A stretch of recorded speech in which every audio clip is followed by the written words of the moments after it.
Alors, صحفتكم. On est, on est, on est arrivé au glucagon, pancréas endocrine. Le glucagon, c'est quoi? C'est un polypeptide à une seule chaîne, sécrété par les cellules alpha de Langerhans. Un effet hyperglycémiant d'urgence. La régulation, les facteurs stimulant la sécrétion du glucagon, c'est l'hypoglycémie, les acides aminés, les acides gras libres, l'acétylcholine, bêta-adrénergique, le cortisol, et les hormones intestinales, CCK, sécrétine, et le jeûne, SIEM, l'exercice, le stress, tout ça donc entraîne une augmentation de la sécrétion du glucagon.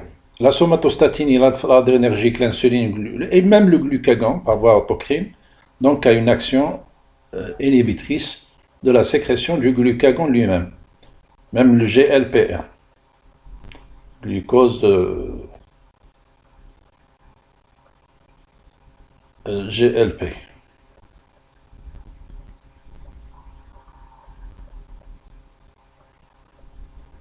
C'est un récepteur couplé à une protéine G, donc le second messager c'est de la MP cyclique, protéine kinase A.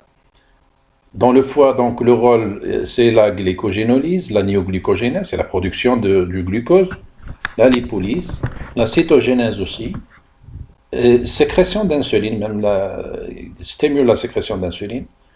Il a un effet calorigénique. Il a un effet sur la somatostatine et sur la GH. Il entraîne une augmentation de la sécrétion de GH. Ça, c'est pour le pancréas endocrine.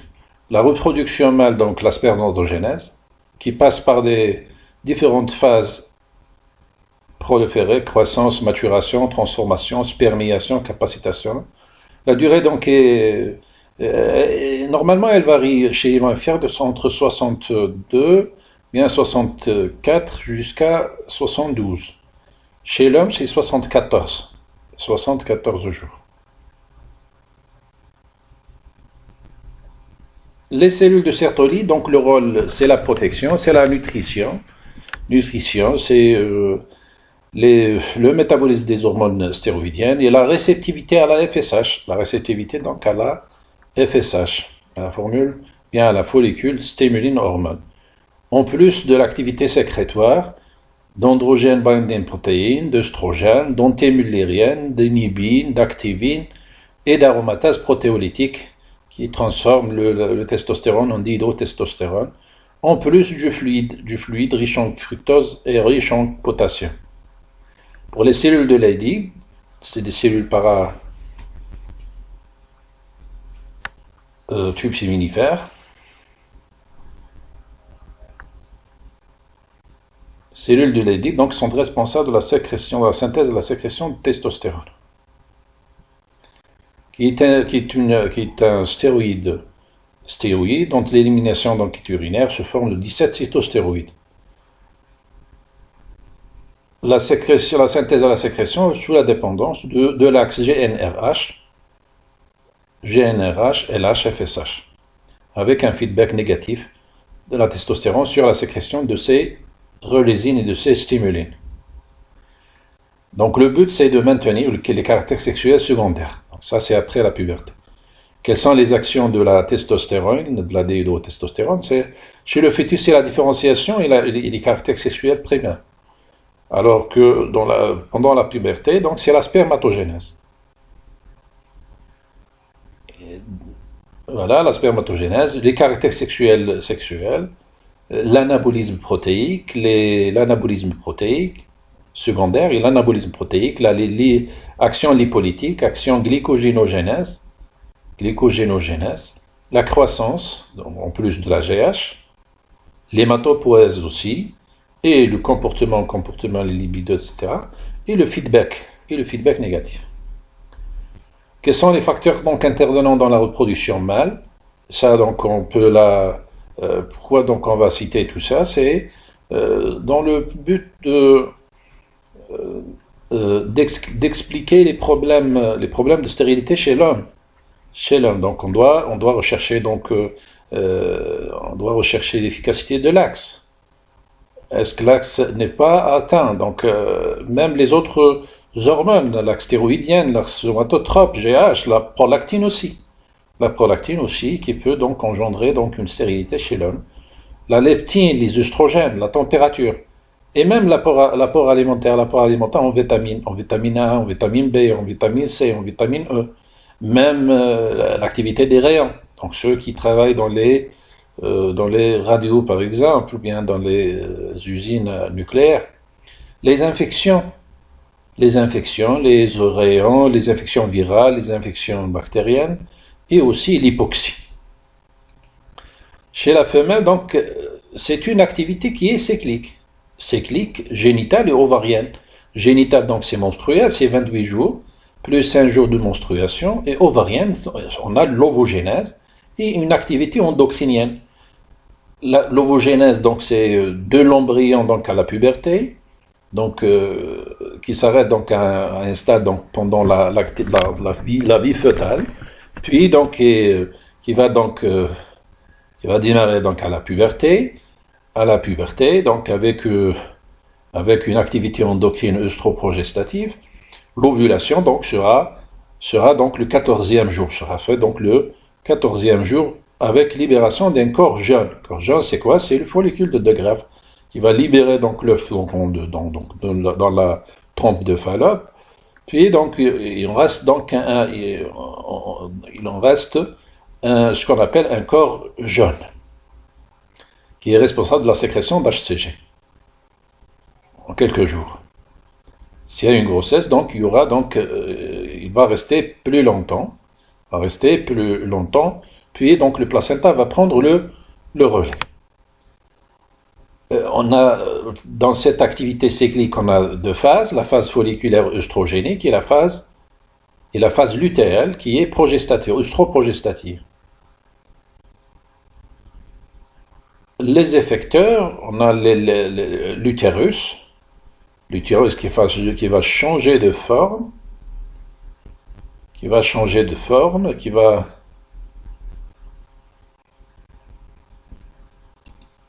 de structure histologique, etc. Le col et aussi la température. Même il y a une variation de la température donc au cours du cycle.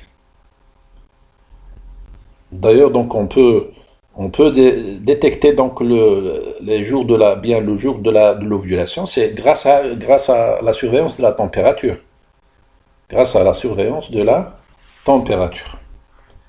Les œstrogènes, le rôle des œstrogènes, c'est la procréation, c'est un effet synergique, minéralisation, la minéralisation osseuse. D'ailleurs, donc chez la femme ménopausée, donc il y a une baisse des œstrogènes. C'est pour cela que l'os, donc, elle est plus fragile chez la femme ménopausée parce qu'il y a moins d'œstrogènes. La minéralisation, même la santé vasculaire,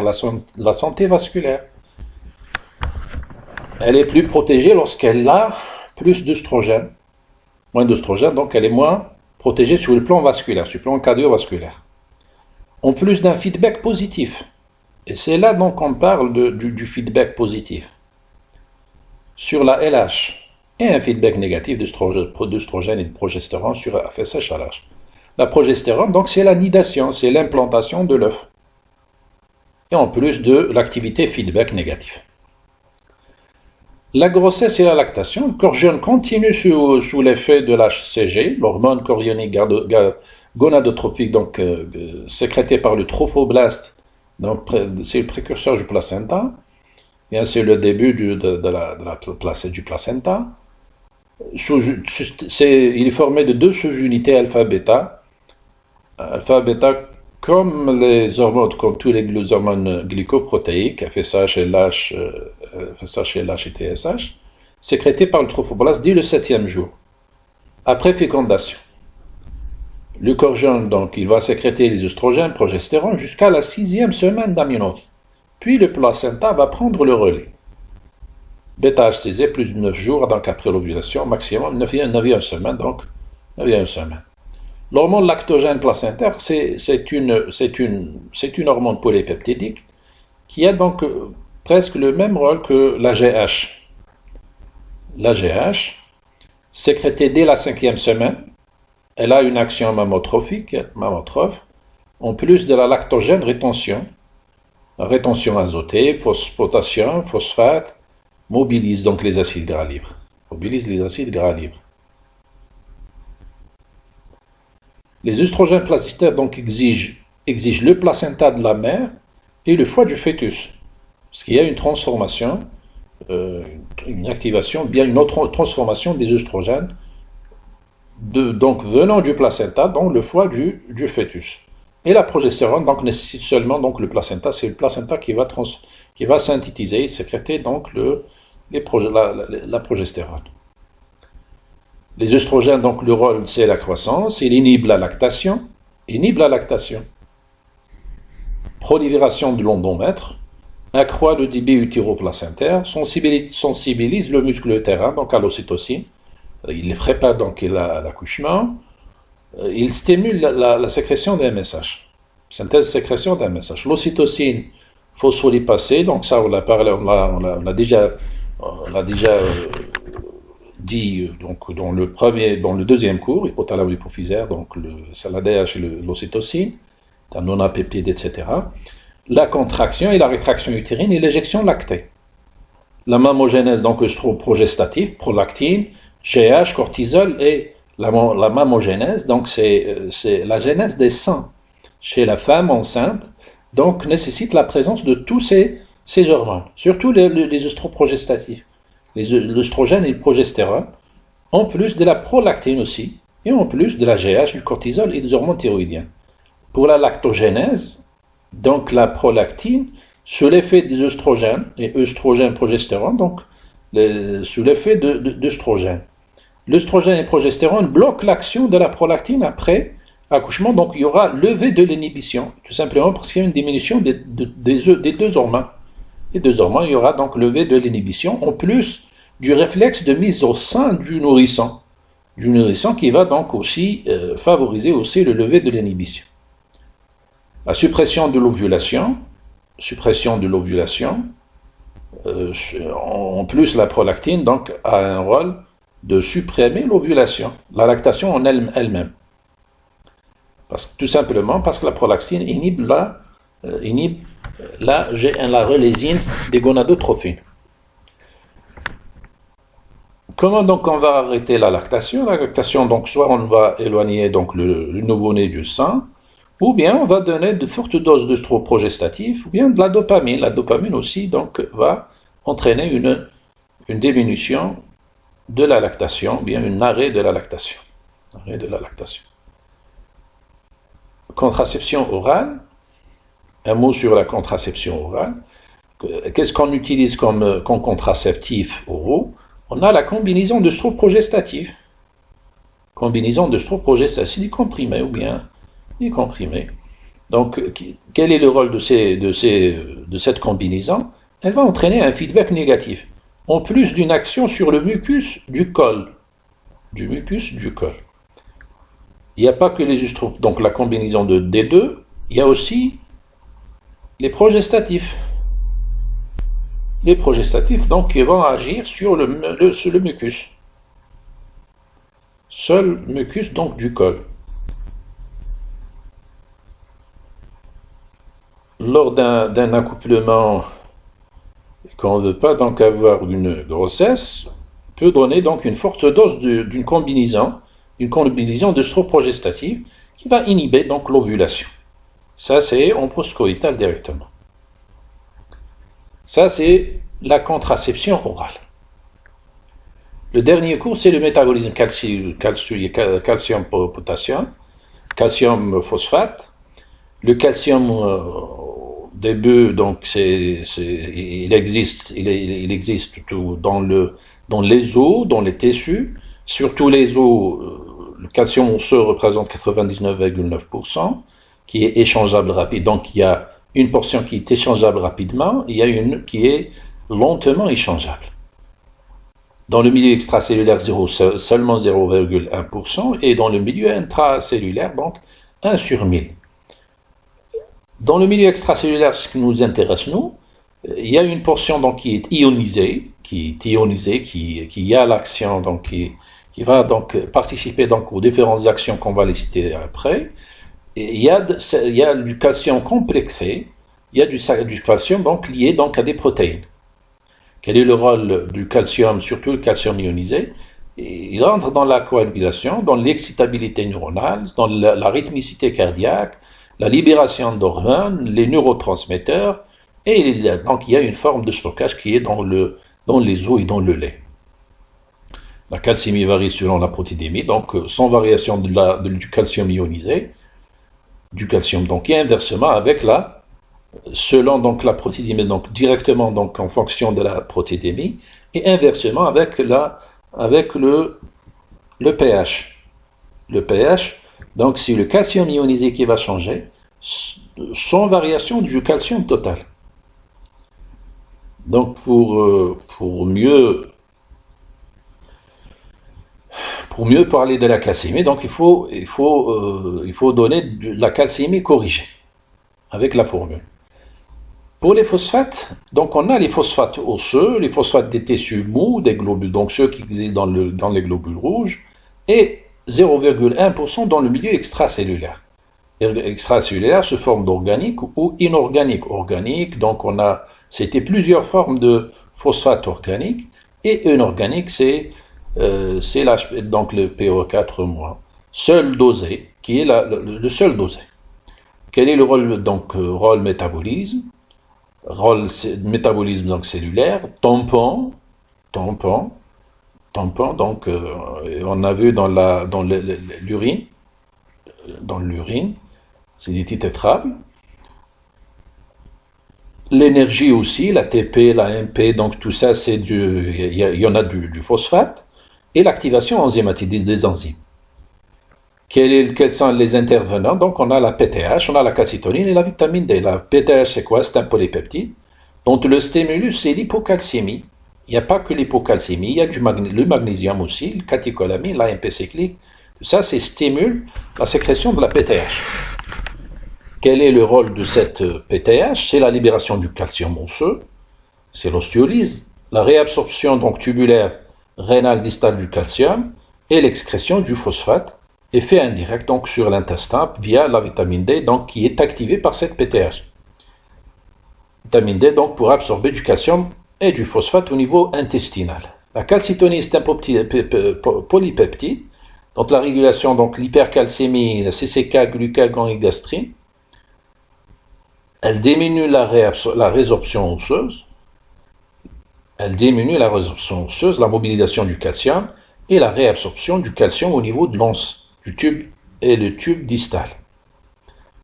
C'est une hormone hypocalcémiante. C'est une hormone hypocalcémiante. Hypophosphatémiante. En plus, elle est un marqueur des cancers médulaires de la thyroïde. Et là, la calcitonine, parce qu'elle est sécrétée par les cellules parafolliculaires thyroïdiennes. Elle fait partie aussi des traitements des hypercalcémies. C'est une hormone donc hypocalcémique. La vitamine D qui subit donc deux hydroxylations importantes au niveau du foie et au niveau du rein. Donc après donc la phase rénale, donc on aura de la vitamine D active. Hydroxylation rénale stimulée donc par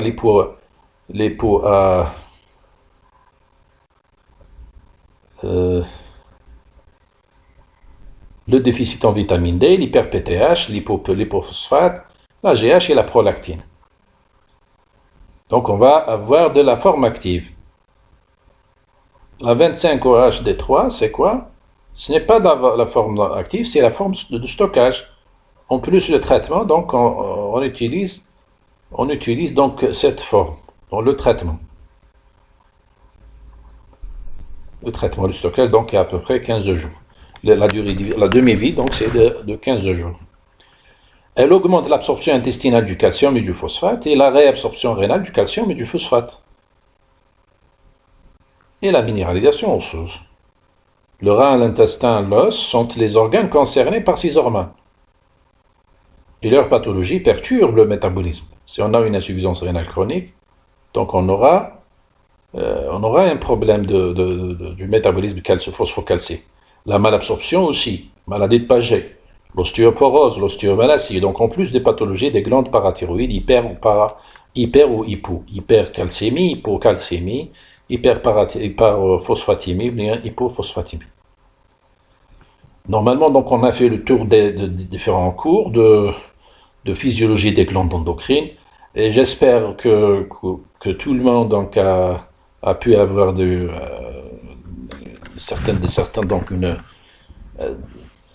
certaines informations qui seront utiles, Inch'Allah, pendant le cursus clinique. Et l'examen donc ne sera pas difficile. Ne sera pas difficile, Inch'Allah. Donc, صحة رمضانكم وربي يتقبل صيامكم وصحة عيدكم. السلام عليكم.